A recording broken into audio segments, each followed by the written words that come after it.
Today, you're probably going to be super happy because I'm going to show you how to play a super aggressive response that gives me impressive results against the queen's pawn. Many of you don't know how to react correctly and decisively against this move by white.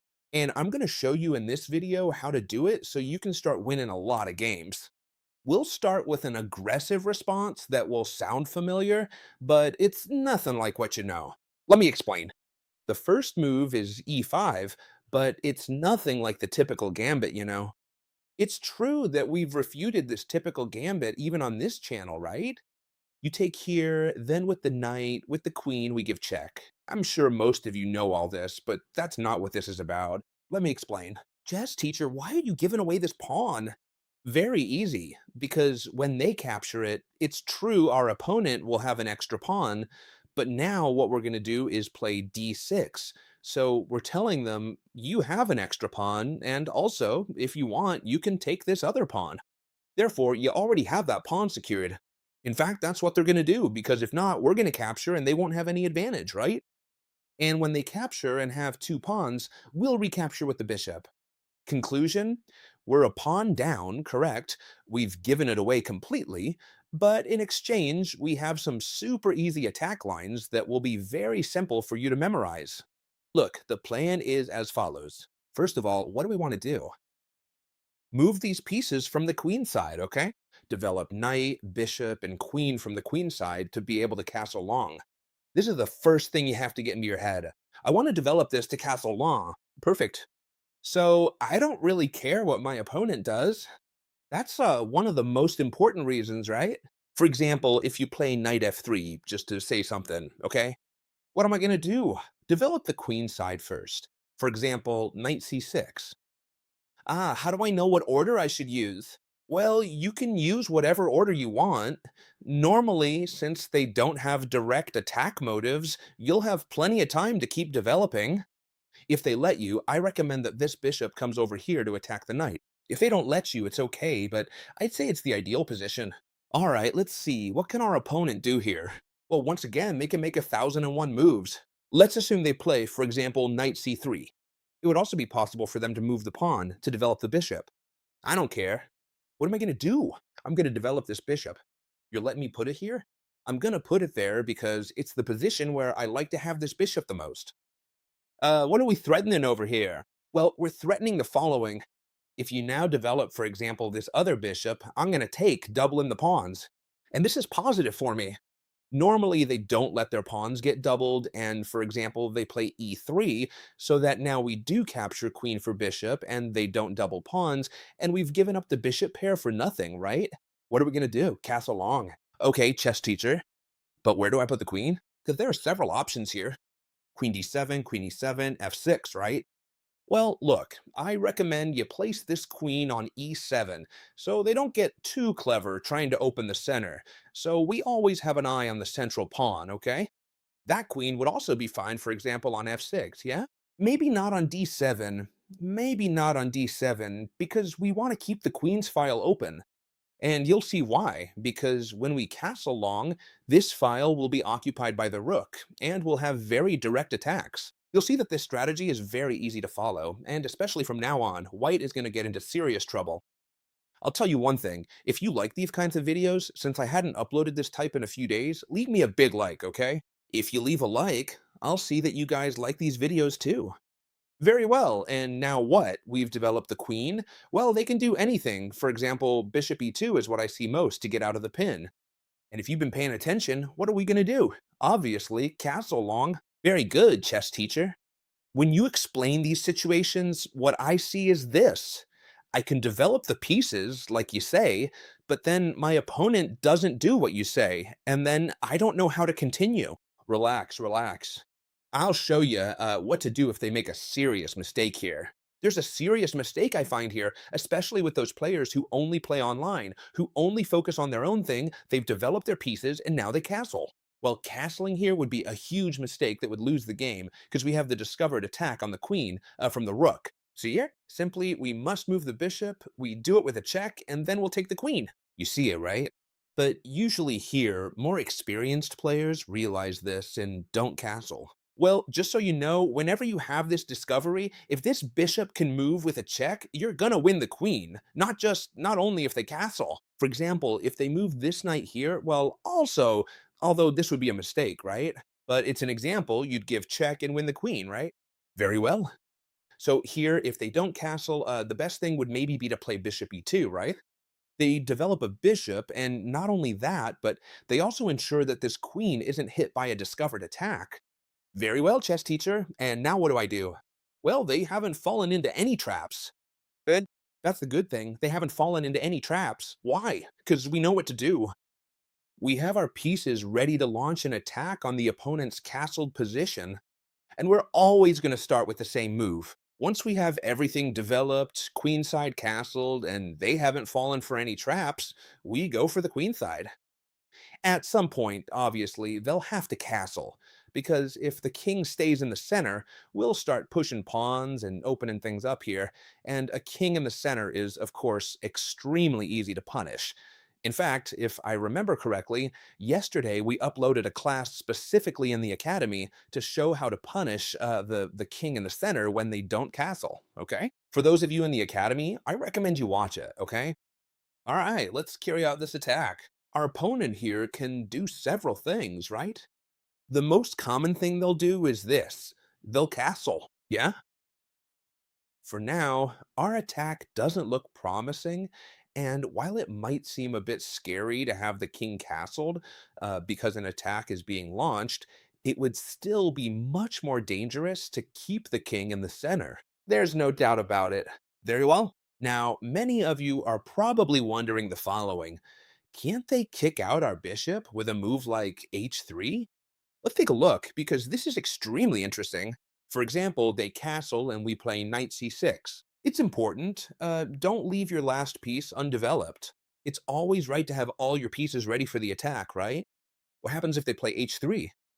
First of all, you don't even need to move the bishop, although I'm going to show you a method to go for checkmate in a super effective way. However, if you want to act a bit cool or show off here, you just move the king or do anything else, because they can't take this bishop.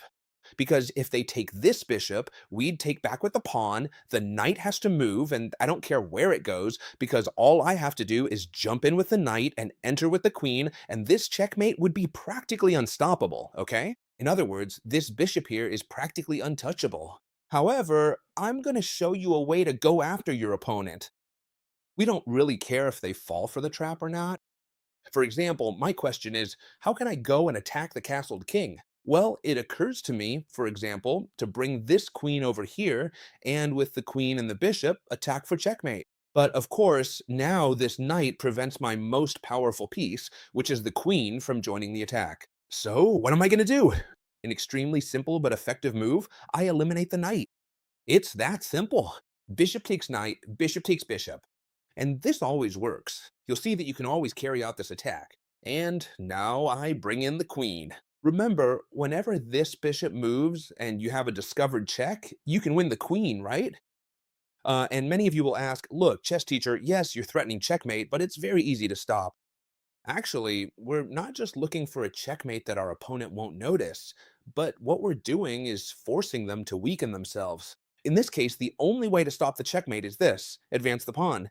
And here they're completely lost, because all we have to do is open the diagonal again. If they take, checkmate. If they advance, checkmate. So what do? They can't do anything, no matter how much they try to defend the pawn. Pawn takes pawn, bishop, pawn takes pawn, queen takes, the king has to move back. We still deliver checkmate, or we could even capture here and mate. As you can see, this attack is devastating. But what if my opponent plays more actively? Very simple. Look, we give away the pawn, and now we give this other one away, though we'll definitely get the second one away, importantly with the bishop, because that's what we want to do, okay?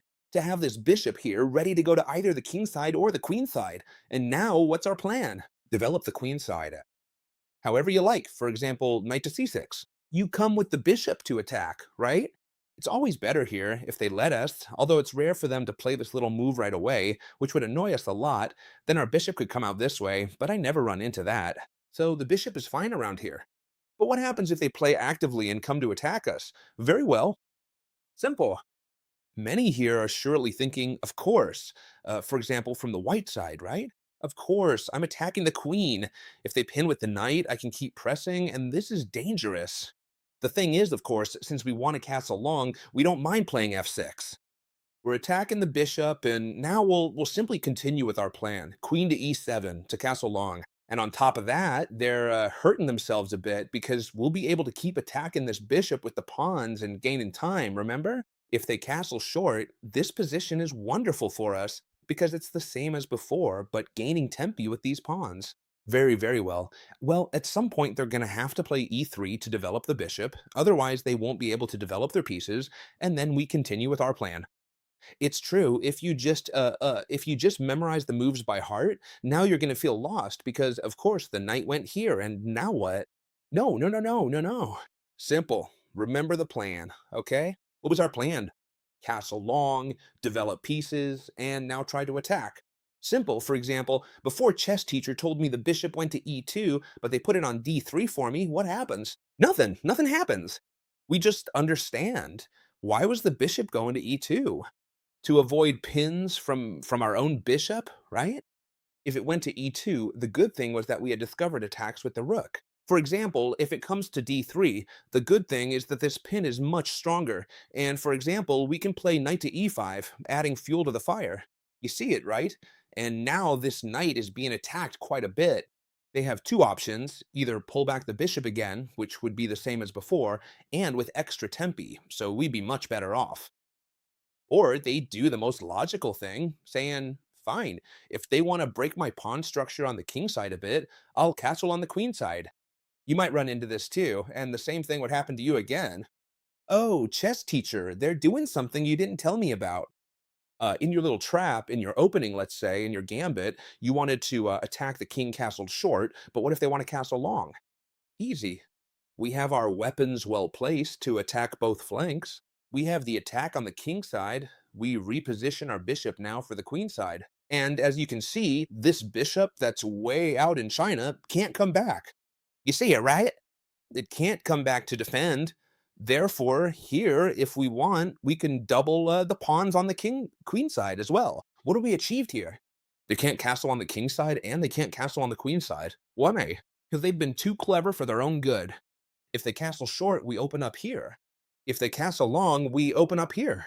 If they force us to open up somewhere, well, we open up without any problem at all, because this structure is extremely difficult to defend with the white pieces. In this case, we'd have 1,001 moves we could make. For example, attacking the bishop, exchanging here to double the pawns, and then placing the bishop here. What this bishop is doing is preventing white from castling short. These holes over here prevent them from castling long, because if they did, we could break in from anywhere. Conclusion, their king will be stuck in the center. And since I'm in the academy and I've studied how to attack the king in the center, I'll win this without any trouble at all. So now you know exactly what you have to do. This is very important, what I'm about to show you, and then I'll leave you be. This is the very last thing I'm going to show you. You need to know this because if you don't, when they do it to you, you won't know how to react. Now, if you've watched these last 2 minutes of the video, there won't be a problem because you'll know how to react. Okay, so they take your pawn, no problem. We already know what we're going to do, d6. But there's a variation, okay, that the pros use against this gambit, let's say, which is not to take the pawn on d6 here, okay, but rather to delay that capture. How? Well, for example, by playing knight f3. Don't panic because I have a very easy recipe that's going to work great for you. And it's the following. First, let's stick with the concepts. Where do I want to castle? On the queen side. What am I going to do? Knight c6. Easy, right? You get the plan, right? Here, they can really do whatever they want, but the most aggressive move is this one, bishop f4. If they take here, we take with the bishop, and we're in the same position as before. Whenever they take, we take back, right? And at some point, they'll have to take, because if not, once we place the queen and everything, we'll be the ones taking. But what if they place the bishop here? Not just defending, but attacking. This is a critical point, okay? Can we continue with our plan? Yes. We continue with our plan. We develop the queen side, but with a subtlety, and I want you to burn this into your mind. When they use this plan against you, now they really can take here. And be careful, because if you don't know this position, you're gonna mess it up for me, and I don't want you to mess it up. You've done all this so well, don't go and ruin it now. Whether you take with the pawn or with the bishop, it's gonna be bad news for you. Let me explain. If we take with the pawn, this isolated pawn does several things. First, it stays very weak, and it can be captured at some point in the game. Second, it cuts off our bishop lines, and it cuts off our queen lines. Third, when we castle long, the king's gonna be exposed. Do we want to take with the pawn? Conclusion? No. Do we want to take with the bishop? No, because then they can exchange pieces here, and once again, the pawn would be isolated. So then, chess teacher, what do I do? Do I ignore the pawn? More or less, because here you must remember, and you simply must remember this if they use this plan of placing the bishop on f4, okay? And it's playing queen f6, and the problems are over. It can't take because we're attacking the bishop, but we're not just attacking the bishop, we're also attacking b2. How does white solve all these problems? Well, there's almost no way. Look, if they move the bishop, we take on b2. If they defend b2, we take the bishop. There are only two ways to defend everything. The first would be with the bishop. Hey, thank you very much. I'll take you here, right? And now I'm in the first variation, but it's infinitely superior to the first one, right? Because I have three pieces developed, all castle next, the queen is already on f6, while my opponent has done nothing. In fact, they haven't even tried to develop the bishop to castle, right? So we'd be doing great here. Mind you, there's a better move than going back with the bishop to c1, which is queen c1. Well, it's a bit passive, true. However, it defends the bishop and the pawn, so now we can simply continue with bishop takes pawn. The problem is, now they can trade bishops. Right, that wouldn't be a problem at all. If they move it away, then we just stick to our plan. If they trade bishops, we take with the queen, and even if this queen looks exposed, look at how many moves they need to put a rook on this file. We have plenty of time to castle long, move the queen, develop the knight, and go straight for the attack on the king side. You'll see that this opening will give you extremely strong results, but the most important thing is to remember the concepts and not just the key moves. Key moves you should memorize? Yes, of course, this queen f6 if they go for the bishop f4 plan, and nothing else, and more or less the setup. Try it out, see what you think. If you want more videos on this opening, I'll make them. Let me know in the comments. And of course, if you're not in the academy, what are you doing? You're just watching these YouTube videos. You're missing out on the best part, man. I'll leave the Academy link right down here in the description. You can join the annual plan now, in 2.2 payments if you'd like, huh? And your wallet might find it a bit better that way. I hope you loved it, and we'll see you tomorrow, as always, friends, in the next video. Bye.